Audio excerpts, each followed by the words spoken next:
Good afternoon. Just to start things off, I'm talking about a continuous galvanized rebar, but most states in the Northeast are familiar with hot dip galvanized rebar. So this is a little bit more modern approach to the galvanized rebar. It's the same color, but from there it's a lot different. So I'll start with the presentation on a little bit about how rebar and how things work. But in every country, they have a difference of opinion on what they think cover for concrete is. In the US, we have our ACI standards. In the UK and Europe, they have their own versions. And even Australia, much thicker cover. But in any case, no matter what it is, eventually the water, chlorides, and carbon dioxide are going to get to that rebar in the surface or below the surface and cause deterioration. As you can see here, there's eventually a buildup of corrosion byproducts that have caused spalling and caused deterioration. But that model can expand up to 6 times. So you can see the various states of iron oxide that cause the spalling, and above the concrete you can see a galvanized handrail, of course, which is in wonderful condition. But you see the deterioration, and it's natural for it to progress into the matrix of the rebar with a porous nature and cause that deterioration. With galvanized and traditionally hot dip galvanized, I'll back it up. Here's some other examples, and you can see up on the one slide there's a cat. It looks like there's a cat up there getting ready to jump, but there's some deterioration. These are real world examples. In the case of galvanizing, though, you don't get that deterioration. There's a couple reasons why. You see the zinc going through various states on the left, and the volume is nowhere near what black would corrode.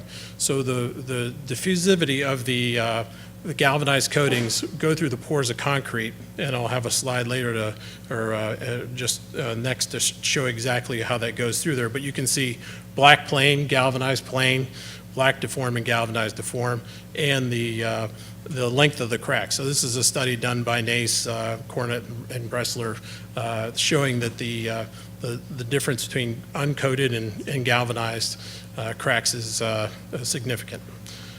So this is the diffusivity of the corrosion byproducts. As you can see on the far left, you are at your cement surface, and the far right, you're into the concrete matrix. So the concentration of zinc migrates slowly into that surface, not causing stress or cracking, but just slowly migrating through the pores of the concrete. And this is a typical core that's taken. I think this one was in New York or Pennsylvania.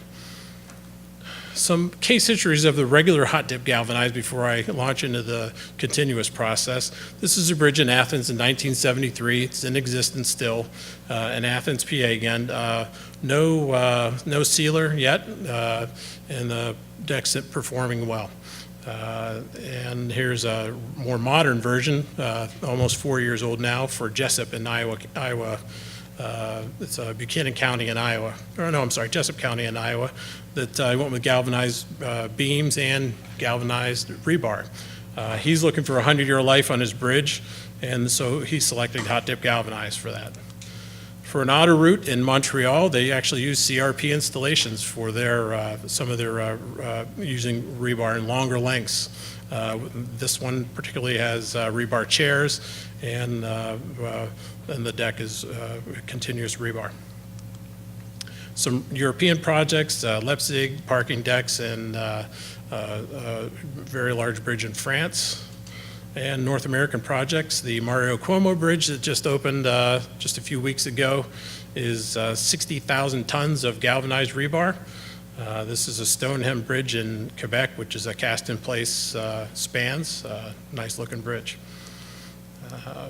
Just a little bit of our national bridge inventory. These statistics are 2 years old, but in any case, the data still represents what I'm about to say. It was well over 600,000 bridges. More than half of them have no protection, so they're uncoated and accounted for. Of what there is protected, the majority is epoxy, with a small percentage of that epoxy being a different type of a paint coating. Instead of a fusion bonded epoxy, it might be a slightly different matrix of paint. 1,226 are galvanized, none are in failed condition, over 41 states, which is growing.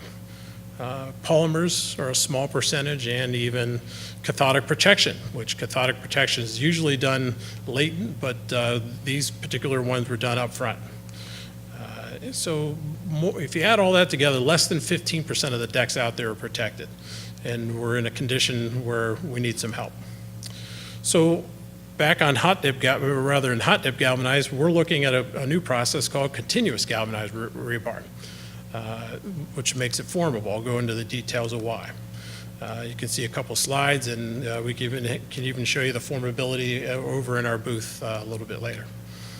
So with this continuous galvanized rebar, you're going to get durable, flexible zinc coating that you can fabricate after the coating with a pure zinc layer that increases the corrosion initiation threshold while keeping the advantages of zinc at a reduced cost.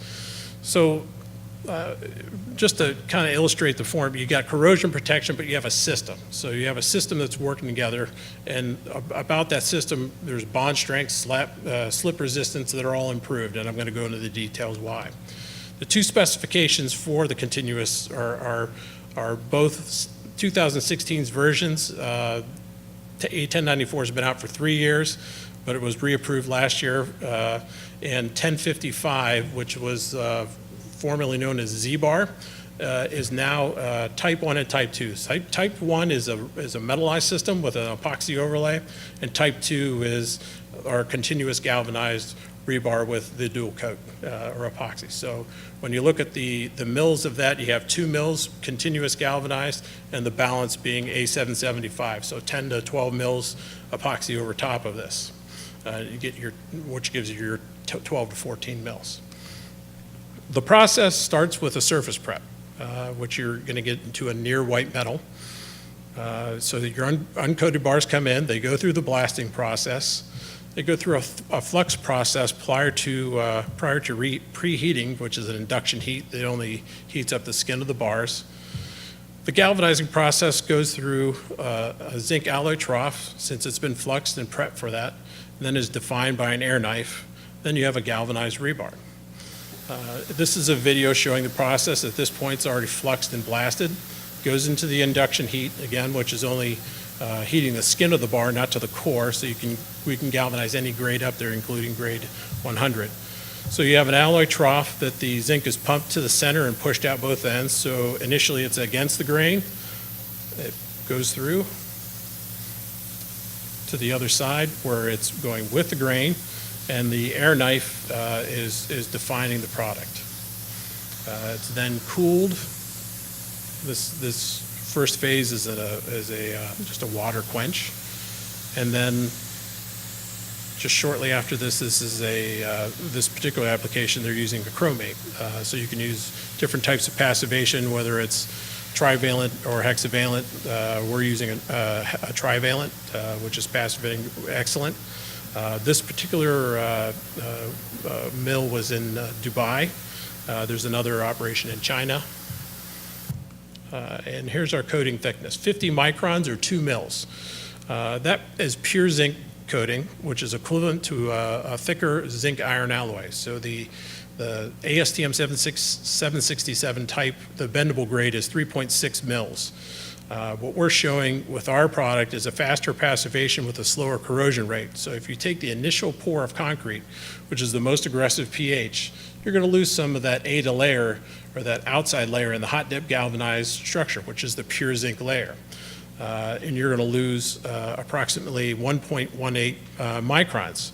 Versus ours, which is pure zinc, we're only going to lose a fraction of that.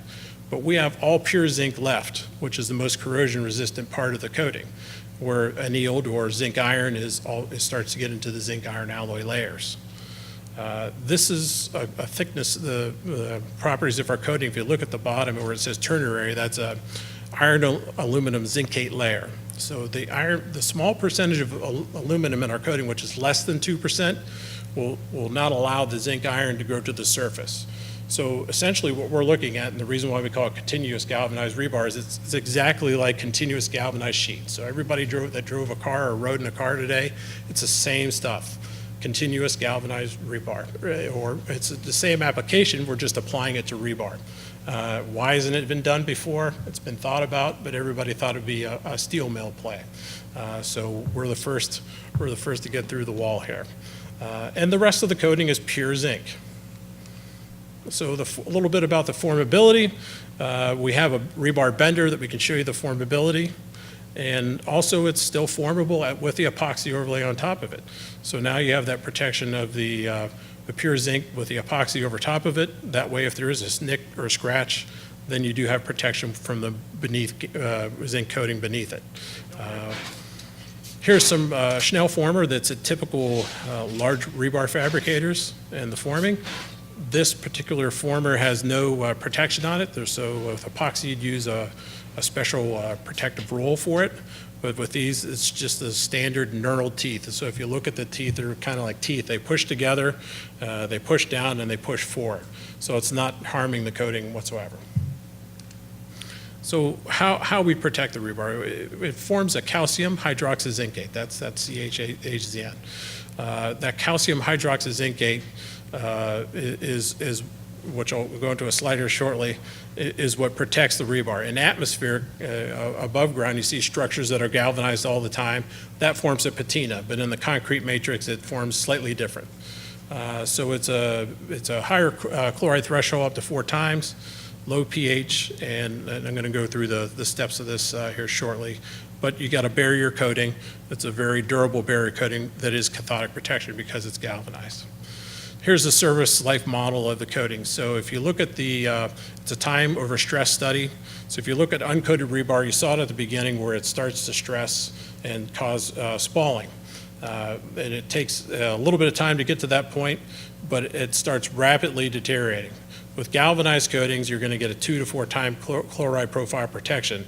So at that time, you're buying that time, it's pushed out. So your cycle starts to go.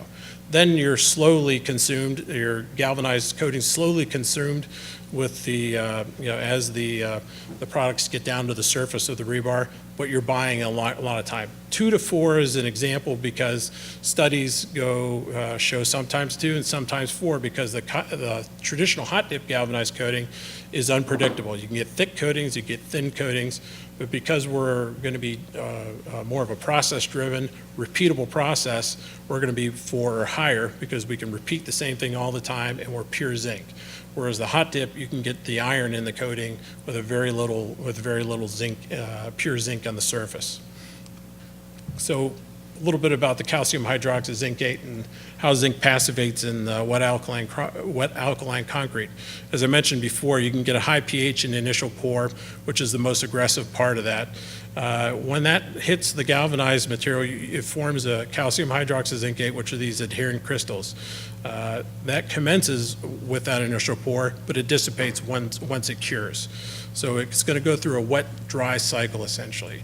And a lot of studies that are done on galvanized rebars or zinc in general have used aggressive and constant studies. Galvanizing, whether it's in concrete or atmospheric, goes through a wet-dry cycle. It's attacked, it forms a protection, and then it heals. And that's what rebar does, galvanized rebar does, and continuous galvanized rebars. So again, that reaction ceases once the concrete hardens and cures. Load slip, with the studies that we've looked at, and again, this is hot dip, but with ours, we're going to improve because we're a pure zinc and repeatable. Galvanized will be better than uncoated and much better than epoxy and slip characteristics. So as far as design for it, design it just like black. So you're going to have a 2.5 to 5% difference in steel versus a painted or epoxy coating. Bond strength, and these are 1, 3, and 12 months curing. How it sticks to concrete, it's performing better than uncoated. And the same thing would apply to paint. Paint will stick to galvanizing better than it will stick to uncoated as well. So a little bit about how galvanized has been interpreted in the past studies. ASTM C876 is a study for measuring the corrosion of rebar in concrete. So if you look at on the left column, you see over or less or greater than 200, but for studies that we've seen, there's a big gap between that. So as much as 300, less than minus 335 ohms, you're going to look at that much of a difference between the uncoated black and galvanized. Where the problem comes in is the uncertain category. So we could be interpreted as, if you're reading as black, we could be interpreted as into the corrosion zone or already corroding with a high probability, where we're more likely in uncertain. Uncertain doesn't mean that it's consumed. Uncertain means it's been starting to consume. It's slowly dissipating over time. So the probability of corrosion is probably in the more of the 500 range versus the 200 to 350 where it's been interpreted in the past. So we're working with ASTM and other corrosion engineers to kind of define that, because it's mostly interpreted on black rebar or uncoated rebar. This is a slide just showing essentially the difference. I should have put this closer to the passivation, but this slide is actually showing that the pure zinc is 1.8 times more corrosive resistant than zinc iron. Essentially, there's a dotted line on the left there, which is where the current density is, versus the straighter line on the right. So that's 1.8 times, which is a NACE study that I referenced earlier. For installation, you do want to treat this the same as black for splice length, but you would want to use galvanized wire ties to go with that, or plastic if your state allows it. Same handling procedures as regular hot dip galvanized. You can beat the heck out of it and not worry about it, that's all. So there's no weather restrictions or UV restrictions. Field touch-up would be recommended where you would cut it. So it's a zinc-rich paint. There's there's sprays and there's brush on. We would recommend a brush on just because it's typically a better quality product for that. Cost comparison. We are in production, so I can speak to this pretty accurately for our product. But let's just say uncoated is $1. Epoxy's coming in at maybe 25, 35 cents a pound higher. Galvanized can compete with that, but regionally it's higher or lower if it's available at all. So around the country you can get very good prices, or you can not get any at all depending on where you are. Well, we do know that MMFX is significantly higher than black, depending on the grade. The more corrosion resistant grades are on the higher end of that. That's what we're looking at. Stainless certainly is a fine product, but everybody knows it's more expensive, and somebody's got to pay for that inventory and storage too. So we're coming in at a 20 to 30 cents a pound range, including transportation. So it's a little bit less than the galvanized, very competitive with epoxy, and remember we're going to save you some money on the steel cost with lap splice length as well. Some testing, some recent testing. This is done on some samples that with Dubai, and there's three types. C1 and C2 are the basically identical continuous galvanized samples, and C3 was an experimental zinc aluminum coating. So it was cyclical ponding, 21% brine solution, which is very impressive, which is Quebec standard. And we found excellent performance in the corrosion rate and sound concrete of the galvanized samples. A little bit more about it, and these are the colors that are going to be in the next slides, and also threw in some MMFX results compared to it as well. This was the traditional hot dip, so if you can see whether it's sound, transverse, or longitudinal defined by the different dots. If you see at the top where it says MMFX, I think I have a laser in here. You can see there. The measurement scale is the same. If you look at what you were trying to show here is that galvanizing, hot dip galvanized performing more than an order of magnitude higher or better than MMFX in this slide. So if you go on to the C1 and C2, which are the corrosion resistant in sound concrete, almost identical to the hot dip galvanizing and better than the MMFX, and slightly less than hot dip in the longitudinal transverse, but better than MMFX by an order of magnitude. And this is at a much thinner coating. This was a less than specified coating for the continuous samples, more closer to 35 to 40 microns, where ours is closer to 50. It is 50 or higher. So the C3 wasn't a good product for because of the high level aluminum for we found out for testing and for concrete. But just to put this slide in here, it performed very comparable to the MMFX product, and that's the only reason why we put that in there. So our location is, first location is in central states. We'll be expanding to the northeast, southeast, all over the country as we earn jobs and earn work. But we are in production. A couple of the installations are very small. These are giveaways because we had available inventory. Small bridge that washed away, so we donated in Ohio.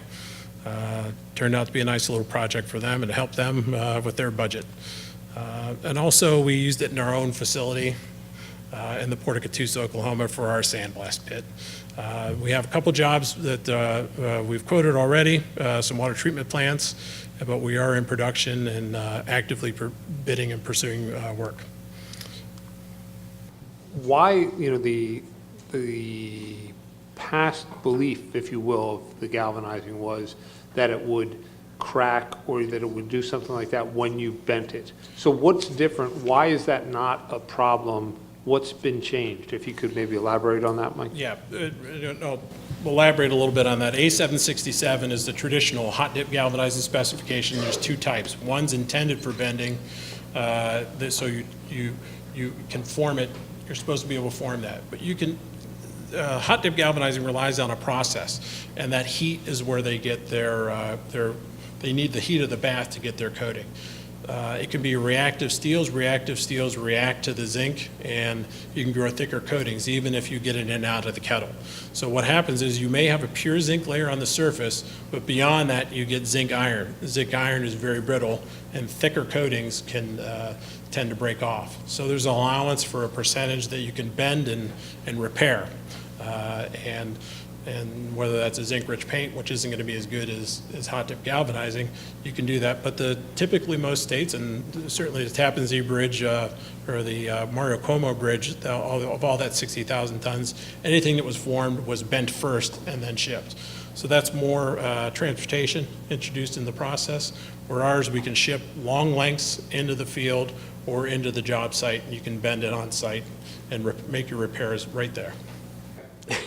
With hot-dipped galvanized bars, you have treated ends on both ends of the bar, but it looks like with the continuous galvanized, you have to cut both ends and then touch up those ends after they're bent. How do you account for the weakness at those ends? If you're looking at a 60-foot length, yeah, every time you're going to cut it, you're going to have to repair the ends. And the ends certainly are important, but you're going to get a small percentage of that bare area, that cut end. But the zinc-rich paint that's going to cover up that area is you're going to get surrounding zinc from where the cut is to protect most of that area, and the zinc-rich paint will be enough to cover that. But you're going to have to deteriorate through the entire depth of the bar, and it's on the edge of the bar, not on the profile of the bar, where you're going to get most of your what you want out of the reinforcement of the deck. Hopefully I'm answering your question. The small percentage of what you're repairing, in most cases, small diameters is not enough to be concerned about, and large diameters where you would be doing it. A zinc paint is a good repair. It's not galvanized, but certainly enough to not allow it to deteriorate the entire percentage of the bar. Did you do testing of the painted cut ends with the brine to prove that that was not a problem? Typically, those are usually outside of the sample where you're doing that. Yeah. That to me would be the more definitive proof. Sure. What do you use to field cut the bars? There is problems with welding, galvanizing. I assume that if you're burning through it or something else, that you would have some of the same issues. There's only one grade of weldable rebar these days that's truly weldable. So that's most people using a grade 60. Welding hasn't come up as an issue that I'm aware of, but just like anything else, you grind it back and then repair, then weld the area, and then make a zinc rich repair. Not welding, just cutting it itself. If you're using a cutting wheel, you're going to be taking and generating heat and potentially gas also. Oh, yeah. If you're making a field cut on galvanized, you're going to have some damage. Zinc rich paint would be enough to repair that. If you're talking about braking and high strength, is that more your concern? Metal fumes when you're cutting through it with a grinding wheel. Well, any fumes would be created by any cutting or welding you wouldn't want to breathe in, particularly zinc. Yeah, whether it's black or anything, you wouldn't want to breathe any of those fumes in. So, however, you have to protect yourself for. Okay. Thank you, Mike. Thank you.